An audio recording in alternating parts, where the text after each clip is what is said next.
வணக்கம். மாலை முரசு செய்திகளை விரிவாக பார்ப்பதற்கு முன்பாக முதல் தலைப்புச் செய்திகளை பார்க்கலாம். 2022ஆம் ஆண்டிற்கான தேசிய விருதுகளை அறிவித்தது மத்திய அரசு. பொன்னியின் செல்வன் படத்திற்கு சிறந்த தமிழ் படத்திற்கான தேசிய விருது அறிவிப்பு.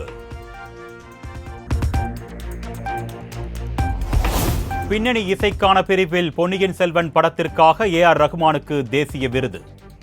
7வது முறையாக தேசிய விருதை பெறுகிறார் இசையமைப்பாளர் AR ரஹ்மான்.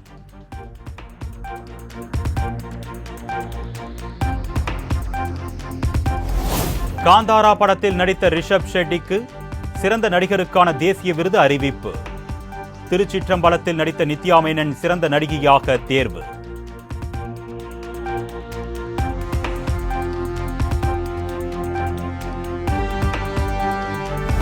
தேசிய விருதுகளை குவித்த மணிரத்னம் தயாரித்து இயக்கிய பொன்னியின் செல்வன் பாகம் 1 திரைப்படம். சிறந்த திரைப்படம், பின்னணி இசை, ஒளிப்பதிவு ஆகிய பிரிவுகளில் தேசிய விருதுகள் அறிவிப்பு.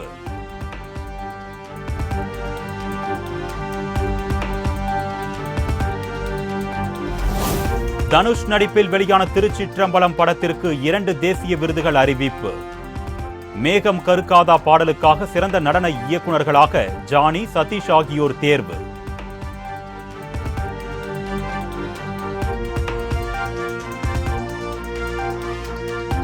கன்னட மொழியில் உருவான KGF பாகம் 2 படத்திற்கு தேசிய விருது.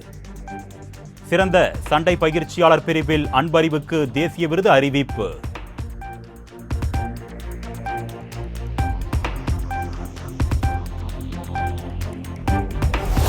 தேசிய அளவில் சிறந்த திரைப்படமாக மலையாளத்தில் வெளியான ஆட்டம் படம் தேர்வு.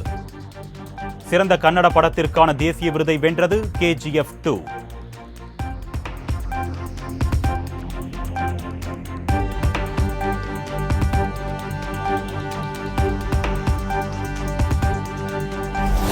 சிறந்த பின்னணி பாடகிக்கான தேசிய விருது பாம்பே ஜெயஸ்ரீக்கு அறிவிப்பு. சிறந்த பின்னணி பாடகருக்கான தேசிய விருதை பெறுகிறார் அர்ஜித் சிங்.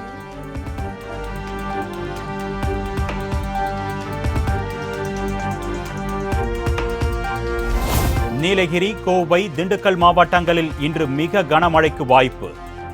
தென்காசி, நெல்லை, கன்னியாகுமரி மாவட்டங்களில் நாளை மிக கனமழைக்கு வாய்ப்பு இருப்பதாகவும் வானிலை ஆய்வு மையம் தகவல்.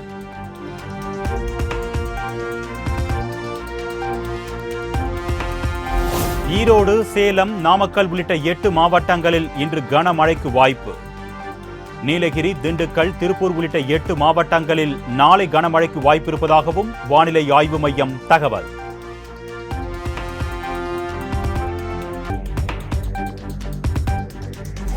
திமுக மாவட்ட செயலாளர்கள், நிர்வாகிகள் மீது வந்துள்ள புகார்கள் குறித்தும் விசாரணை மேற்கொள்ளப்படும்.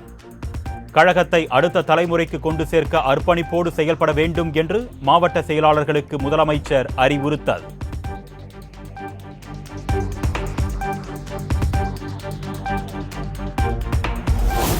முதலீடுகளை ஈர்க்க அமெரிக்காவில் இருந்தாலும் கட்சியையும் அரசையும் கவனித்துக் கொண்டிருப்பேன். திமுக மாவட்ட செயலாளர்கள் கூட்டத்தில் முதலமைச்சர் மு க ஸ்டாலின் உரை.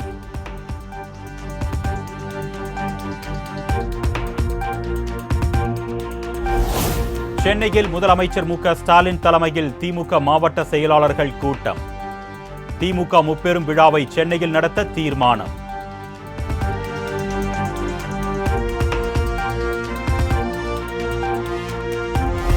நிதி பகிர்வில் தமிழ்நாட்டிற்கு வஞ்சனை காட்டும் ஒன்றிய பாஜக அரசுக்கு கண்டனம். திமுக மாவட்ட செயலாளர்கள் கூட்டத்தில் தீர்மானம்.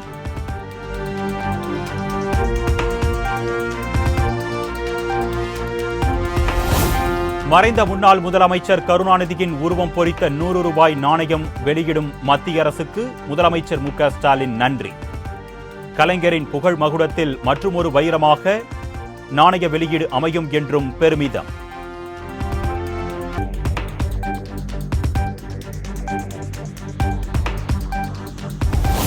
முதலமைச்சர் மு க ஸ்டாலின் எழுதிய நாடாளுமன்ற தேர்தல் 2024 40க்கு 40 தென்திசையின் தீர்ப்பு என்ற நூல் வெளியீடு.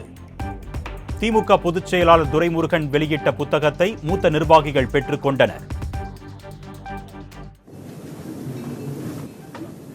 நடைபெற்ற அவருடைய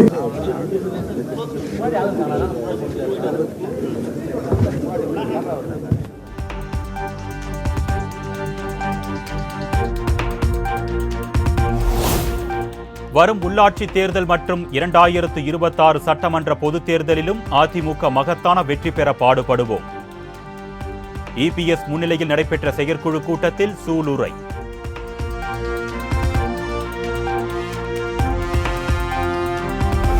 மத்திய நிதிநிலை அறிக்கையில் தமிழ்நாட்டிற்கு போதுமான நிதியை ஒதுக்காத மத்திய அரசுக்கு அதிமுக கண்டனம்.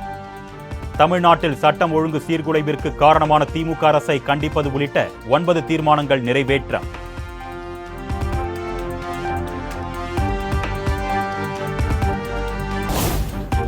தமிழ்நாட்டு ரயில் திட்டங்களுக்கு நிதி ஒதுக்காத மத்திய அரசுக்கு திமுக எம்பி TR பாலு கண்டனம்.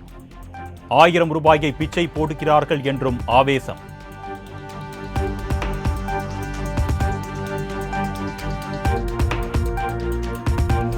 கொல்கத்தா சம்பவம் தொடர்பாக முதலமைச்சர் ஸ்டாலினும் கனிமொழியும் இதுவரை ஏன் வாய் திறக்கவில்லை? திமுகவினர் இதுவரை ஏன் ஒரு ட்வீட் கூட பதிவிடவில்லை என்றும் குஷ்பு சரமாரி கேள்வி.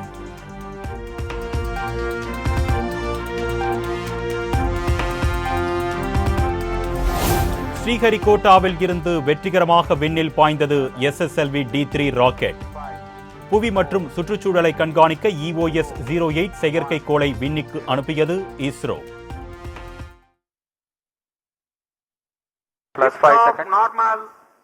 Superb liftoff of SSLV D3 EOS 08 mission. Sleek rocket soaring through the skies. जी हाँ, यह सफलतापूर्वक उत्थापन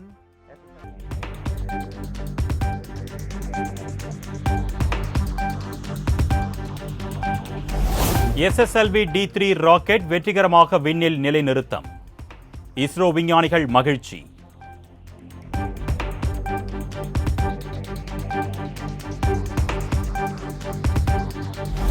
வானிலை முன்னறிவிப்பை வலுப்படுத்த ராமநாதபுரம் மற்றும் ஏற்காடு பகுதிகளில் ரேடார்கள் பொருத்த தமிழ்நாடு அரசு திட்டம்.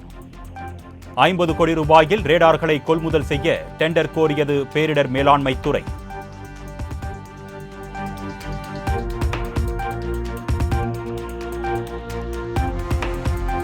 ரவுடியை துப்பாக்கியால் சுட்டு பிடித்த பெண் உதவி காவல் ஆய்வாளரை முடியை பிடித்து இழுத்து போட்டு தாக்கிய போதை பெண். காயமடைந்த பெண் உதவி ஆய்வாளர் கலைச்செல்விக்கு கீழ்ப்பாக்கம் மருத்துவமனையில் சிகிச்சை.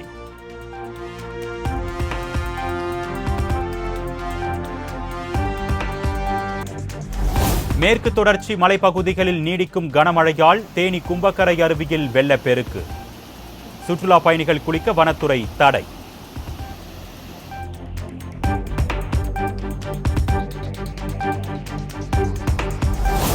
நாகை துறைமுகத்தில் இருந்து இலங்கை காங்கேசன் துறைக்கு கப்பல் பயணம் தொடங்கியது. சோதனை ஓட்டம் வெற்றிகரமாக நடந்து முடிந்த நிலையில் புறப்பட்டது கப்பல்.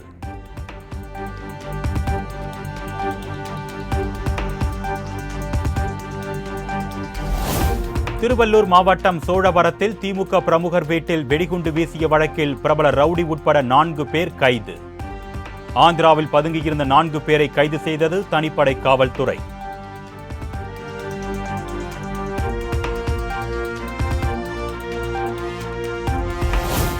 திருநெல்வேலி மாநகர பேருந்துகளில் சாதிய பாடல்களை ஒலிக்க செய்தால் கடும் நடவடிக்கை. நடத்துனர்கள் மற்றும் ஓட்டுநர்கள் மீது வழக்கு பதிவு செய்யப்படும் என்றும் காவல்துறை எச்சரிக்கை.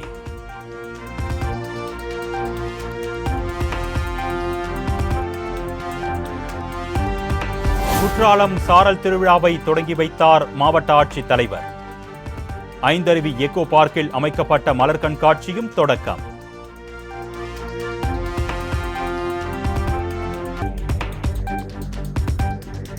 திருமுல்லைவாயலில் நகைக்கடை உரிமையாளரை தாக்கி நகைகள் கொள்ளையடிக்கப்பட்டதாக புகார்.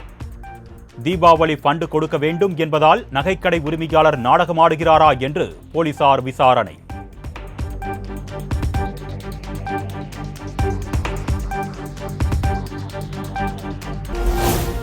ஆண்டிப்பட்டி மேலப்பட்டி கிராமத்தில் இளைஞர்கள் 6 பேர் அடுத்தடுத்து மரணம். கிராமத்தில் உள்ள கோவில்களில் மக்கள் ஒன்று கூடி சிறப்பு வழிபாடு.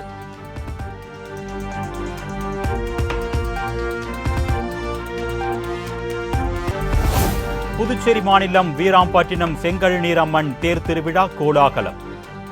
துணைநிலை ஆளுநர் கைலாஷ்நாதன், முதலமைச்சர் ரங்கசாமி உட்பட ஆயிரக்கணக்கான பக்தர்கள் பங்கேற்பு.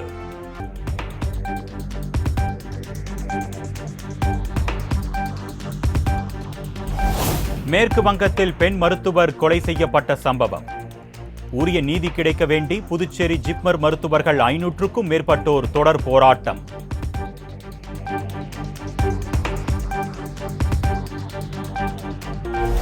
சுதந்திர தின விழாவில் ராகுல் காந்திக்கு கடைசி வரிசையில் ஒதுக்கப்பட்ட இருக்கை. காங்கிரஸ் உள்ளிட்ட எதிர்க்கட்சிகள் கடும் கண்டனம்.